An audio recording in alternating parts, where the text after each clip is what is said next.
নমস্কার বন্ধুরা, স্বপ্নের খেলাঘরে নতুন আরেকটা মিনি ব্লগে তোমাদের অনেক অনেক স্বাগত। কেমন আছো সবাই? সরস্বতী পুজো কেমন কাটলো? তো আজকে নিরামিষ একটা পদ নিয়ে এসে ফুলকপির রসা।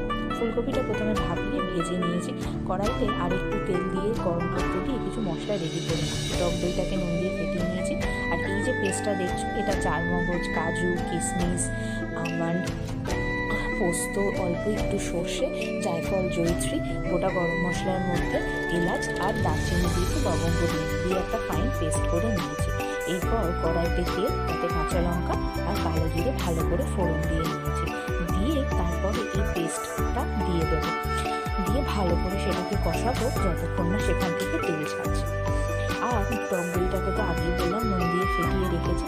এবারে এই মশলা থেকে যখন তেল ছেড়ে দেবে তখন আমি গ্যাসের ফ্লেমটাকে অফ করে দেবো, দিয়ে মশলাটাকে একটু ঠান্ডা হতে দেবো।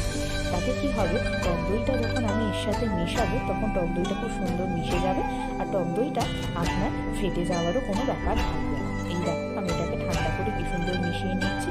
এরপর গ্যাসের ফ্লেমটাকে অন করবো, করে মশলাটাকে ভালো করে কষাবো যতক্ষণ না তেল ছাড়ছে। তেল ছেড়ে দেওয়ার পরে এতে আমি ফুলকপির টুকরোগুলো দিয়ে আরও ভালো করে কষাবো।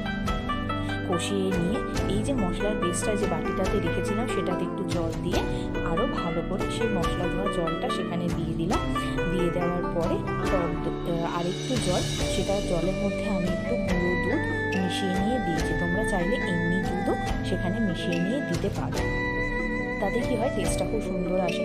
যেহেতু আমার ফুলকপিটা ভাপানো, সেহেতু এতে বেশি জল লাগবে না, বেশি ফোটানোর দরকার নেই।